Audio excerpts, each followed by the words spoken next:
જો પિતૃ શ્રાદ્ધમાં આ સંકેત મળે તો સમજી જાઓ કે દેવી લક્ષ્મી બંને હાથ વળી તમારા પરિવાર પર ધનવર્ષા હશે. મિત્રો, સનાતન ધર્મમાં પિતૃપક્ષને બહુ મહત્વ આપવામાં આવે છે. જેટલું મહત્વ દેવદેવીને અપાય છે તેટલું જ મહત્વ પિતૃને પણ આપવામાં આવે છે. પિતૃપક્ષને શ્રાદ્ધ નામથી પણ ઓળખવામાં આવે છે. પિતૃપક્ષની શરૂઆત દર વર્ષે ભાદરવા મહિનાના શુક્લ પક્ષની પૂર્ણિમા તિથિએ થાય છે અને પિતૃપક્ષ પૂરા 16 દિવસ ચાલે છે. આ વર્ષે 2024માં પિતૃપક્ષની શરૂઆત 18 સપ્ટેમ્બરે ભાદરવા પૂર્ણિમા તિથિએ થઈ ચૂકી છે અને પિતૃપક્ષનું સમાપન 2 ઓક્ટોબરે સર્વપિતૃ અમાવાસ્યા એટલે કે આશ્વિન અમાવાસ્યા પર થશે. આ દરમિયાન પિતૃઓની નિમિત્તે શ્રાદ્ધ અને તર્પણ જેવા કાર્ય કરવામાં આવે છે. સાથે જ પિતૃપક્ષમાં પૂરી શ્રદ્ધા સાથે પિતૃઓને યાદ કરવામાં આવે છે અને તેમની પ્રતિ શ્રદ્ધા અને આભાર વ્યક્ત કરવામાં આવે છે. માન્યતા છે કે વિધિ વિધાનથી અને શ્રદ્ધાપૂર્વક પિતૃપક્ષમાં પિતૃઓનું શ્રાદ્ધ કરવાથી તેમની આત્માને શાંતિ મળે છે. ધાર્મિક માન્યતાઓ કે મુજબ પિતૃપક્ષ દરમિયાન પિતૃ પૃથ્વી પર આવે છે અને તેમના વંશને સુખ સંપત્તિ અને ધન ઐશ્વર્ય આશીર્વાદ આપે છે. દરેક પૂર્વજની પોતાની ચોક્કસ તિથિ હોય છે જેના દિવસે તેમના માટે તર્પણ, શ્રાદ્ધ વગેરે કર્યા જાય છે. જેમની મૃત્યુ તારીખ અજ્ઞાત હોય તેમના માટે સર્વપિતૃ અમાવાસ્યાની તિથિ તર્પણ માટે શુભ માનવામાં આવે છે. આ સિવાય પિતૃપક્ષ સાથે ઘણી ધાર્મિક માન્યતાઓ પણ જોડાયેલી છે. આ માન્યતાઓ મુજબ પિતૃપક્ષમાં તમારા પિતૃ તમને કેટલાક સંકેત આપે છે જેના દ્વારા આ જાણવા મળે છે કે તમારા પિતૃ તમારા પર ખુશ છે કે રિસાયેલા છે. જો તમારા પિતૃ તમારા પર ખુશ છે તો તમારે પણ ખુશ થવું જ જોઈએ, કારણ કે તમને જલ્દી કોઈ મોટી ખુશખબરી મળવાની છે. જો તમારા પિતૃ રિસાયેલા છે તો તમારે અશુભ પરિણામની સામનો કરવો પડે છે. મિત્રો, આ વિડીયોમાં હું તમને જણાવીશ કે પિતૃપક્ષમાં કયા સંકેતો મળવાથી ખબર પડે છે કે પિતૃ ખુશ છે. પરંતુ એ પહેલાં જો તમે પણ ઈચ્છો છો કે ભગવાન શ્રી હરિ વિષ્ણુના આશીર્વાદ તમારા સૌ પર બન્યા રહે તો આ વિડીયોને લાઇક કરો અને ચેનલને સબસ્ક્રાઇબ કરો અને કોમેન્ટ બોક્સમાં સાચા દિલથી જય શ્રી હરિ વિષ્ણુ મહારાજ જરૂર લખજો. ચાલો મિત્રો, સૌથી પહેલાં જાણીએ કે પિતૃપક્ષમાં કયા સંકેતો મળવાથી ખબર પડે છે કે પિતૃ ખુશ છે. નંબર 1, વૃક્ષ વનસ્પતિ. ઘરમાં લગાવેલા વૃક્ષ વનસ્પતિ ઘણીવાર ખૂબ જ સંભાળ પછી પણ મુરઝાઈ જાય છે. પણ જો પિતૃપક્ષમાં કોઈ મુરઝાઈ ગયેલ વનસ્પતિ ફરી ખીલી જાય અને લીલી હરીભરી દેખાવા લાગે તો તમારે ખુશ થઈ જવું જોઈએ, કારણ કે આ સંકેત છે કે તમારા પિતૃ ખૂબ ખુશ છે અને જલ્દી તમને કોઈ મોટી ખુશખબરી મળવાની છે. સાથે જ તમારા પર પિતૃઓની વિશેષ કૃપા છે. નંબર 2, અચાનક લાભ. પિતૃઓના પ્રસન્ન થવાનો બીજો સંકેત છે. અચાનક ક્યાંકથી ધન પ્રાપ્તિ થવી. જો તમને અચાનક ક્યાંકથી પૈસા મળી જાય અથવા માર્ગમાં પૈસા મળી જાય અથવા તમારું લાંબા સમયથી અટકેલું કામ પૂર્ણ થઈ જાય તો તમને સમજવું જોઈએ કે તમારા પિતૃ ખૂબ ખુશ છે અને તમને તેમના આશીર્વાદ મળી રહ્યા છે. નંબર 3, સુખ, સમૃદ્ધિ અને સંપન્નતા. જો પિતૃને નિમિત્તે કરાયેલા શ્રાદ્ધ તેમને ગુજરાત સ્વીકાર્યું હોય અને તેઓ તૃપ્ત થયા હોય તો એનો અર્થ એ છે કે તમારા જીવનમાં સુખ, સમૃદ્ધિ અને સંપન્નતા આવશે. જ્યારે પિતૃ રિસાયેલા હોય તો તમારા જીવનમાંથી સુખ શાંતિ છીનવાઈ જાય છે અને તમારે ઘણી સમસ્યાનો સામનો કરવો પડે છે. સાથે ઘરમાં પિતૃદોષ લાગવાની સંભાવના પણ રહે છે. નંબર 4, સ્વપ્નમાં પૂર્વજનું દેખાવું. જો તમને તમારા સ્વપ્નમાં પૂર્વજ અથવા મૃત્યુ પામેલા સગાઓ દેખાય અને તેઓ ખુશ દેખાય તો આ સંકેત છે કે તમારા પિતૃ ખૂબ ખુશ છે. સ્વપ્નમાં પિતૃને ખુશ જોવા એ તમારી પ્રગતિનું પણ લક્ષણ છે. આ સ્થિતિમાં પિતૃઓની મુક્તિ માટે પિતૃપક્ષમાં વિશેષ પૂજા અને હવન જરૂર કરવો. નંબર 5, કાગડા. આજકાલ આપણને જોવા મળતા નથી અને શહેરોમાં તો આ સંખ્યા ખૂબ જ ઓછી થઈ રહી છે. પરંતુ જો પિતૃપક્ષમાં તમારા ઘરના આંગણ, છત, બારણા વગેરે જગ્યાઓ પર કાગડા આવીને કાં કાં કરે તો તે પિતૃઓના ખુશ થવાનો સંકેત માનવામાં આવે છે. કાગડાને યમરાજનો દૂત પણ કહેવામાં આવે છે. એવામાં માન્યતા છે કે કાગડો યમલોકથી પિતૃઓનો કોઈ સંદેશ લઈને આવે છે. આ ઉપરાંત જો કાગડો પિતૃપક્ષમાં તમારા દ્વારા અપાયેલ ભોજન ગ્રહણ કરી લે તો તે પણ પિતૃઓના પ્રસન્ન થવાનો સંકેત છે. જો ઘણા બધા કાગડાઓ એકસાથે જોવા મળે તો પણ તે પિતૃઓના ખુશ થવાનું શુભ સંકેત છે. સાથે જ મિત્રો, જો ઘરની છત પર કાગડો પોતાની ચાંચમાં લાકડાના ટુકડા લાવે તો તે પણ ખૂબ જ શુભ માનવામાં આવે છે. આથી એ વાતનો સંકેત મળે છે કે તમને જલ્દી ધન લાભ થવાનો છે. નંબર 6, નુકસાન થવું. પિતૃપક્ષમાં કેટલાક લોકોને નુકસાન થવું પણ પિતૃઓનું ખુશ થવાનો સંકેત હોય છે. આ સંકેતથી તમારે સમજવું જોઈએ કે હવે તમને વિશેષ લાભ કે પછી વાહન સુખ પ્રાપ્ત થવાનું છે. જેમના માતા પિતા સાથે સંબંધ મધુર હોય અને જેમના ઘરમાં ક્યારેય કોઈની આકસ્મિક મરણ ન થયું હોય તો એવા પરિવારો પર પિતૃઓની વિશેષ કૃપા રહે છે એવું સમજવું જોઈએ. નંબર 7, કાળી કીડીઓનું ઘરમાં આવવું. કેટલાક લોકો ઘરમાં કાળી કીડીઓના આવવાથી ખૂબ જ પરેશાન થઈ જાય છે. પરંતુ તમારે કાળી કીડીઓના આવવાથી પરેશાન થવું જોઈએ નહીં. કાળી કીડીઓ જ્યાંથી નીકળે છે ત્યાં તમારે થોડો આટો નાખવો જોઈએ. થોડા જ સમયમાં કીડીઓ ત્યાંથી ચાલી જશે. પિતૃપક્ષમાં ઘરમાં કીડીઓનું આવવું પણ ખૂબ જ શુભ માનવામાં આવે છે. પિતૃઓના પ્રસન્ન થવાનો આ પણ એક શુભ સંકેત છે. નંબર 8, કોઈ જરૂરિયાતમંદ વ્યક્તિનું તમને અન્નદાન કે ભોજન માટે વિનંતી કરવી. તમને આ એક વાત સામાન્ય વાત લાગી શકે છે, પણ અહીં ખાસ વાત એ છે કે જો પિતૃપક્ષમાં કોઈ ભૂખ્યો વ્યક્તિ અથવા જરૂરિયાતમંદ વ્યક્તિ માત્ર તમારામાં આવીને તમારાથી ભોજન કરાવવાની પ્રાર્થના કરે અથવા અન્નદાન માંગે, તો આ પણ એક શુભ સંકેત છે કે તમારા પિતૃ એ વ્યક્તિ મારફતે કંઈક કહેવા માંગે છે. આવા વ્યક્તિની મદદ જરૂર કરવી જોઈએ. એવું કરવાથી તમારા પિતૃ હંમેશા તમારાથી ખુશ રહે છે અને તેમની કૃપા તમારા અને તમારા પરિવાર પર વરસાવતા રહે છે. નંબર 9, કોઈ પ્રાણી દ્વારા તમારું રાખેલું ભોજન ગ્રહણ કરવું. પિતૃપક્ષમાં આ ઘટના પણ ખૂબ વિશેષ માનવામાં આવે છે. જો કોઈ પ્રાણી જેમ કે ગાય, કૂતરો, બિલાડી, બકરી, ભેંસ વગેરે આવીને તમારું રાખેલું ભોજન પ્રેમપૂર્વક ગ્રહણ કરે અને પછી ત્યાંથી ચાલ્યા જાય છે, તો આ પણ એક શુભ સંકેત છે કે તમારા પિતૃઓનો આશીર્વાદ તમારા પર છે અને તમે જીવનમાં પ્રગતિ તરફ આગળ વધી રહ્યા છો. નંબર 10, મિત્રો, જો તમે તમારા ઘરના કોઈ મૃત્યુ પામેલા વ્યક્તિને યાદ કરતા જ તમારા કામમાં આવેલી રૂકાવટો દૂર થઈ જાય, તો તમે સમજી શકો કે તમારા પર પિતૃની વિશેષ કૃપા છે. જો તમને સ્વપ્નમાં પિતૃ એટલે કે પૂર્વજ ખુશ અને આશીર્વાદ આપતા દેખાય, તો તે તમારા પિતૃના પ્રસન્ન થવાનો સંકેત છે. આ ઉપરાંત જો તમે સ્વપ્નમાં સાપને તમારી સુરક્ષા અને સહયોગ કરતા જોશો, તો તે પણ પિતૃઓના આશીર્વાદનો સંકેત છે.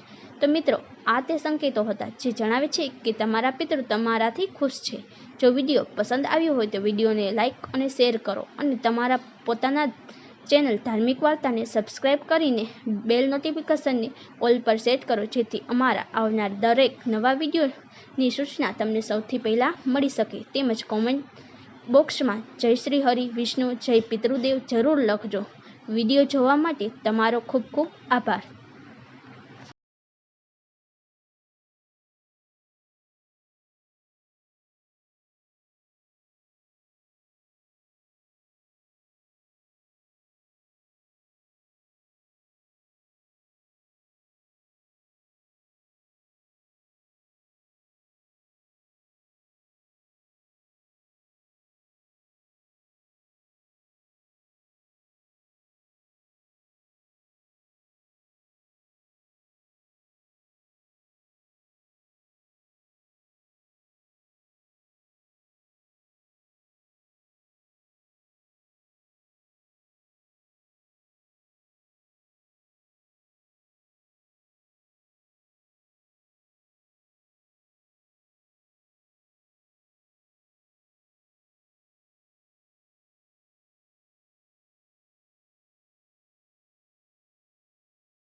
કરી રહ્યો હતો તે શહેરમાં ગુરુઓ આવી પહોંચ્યા.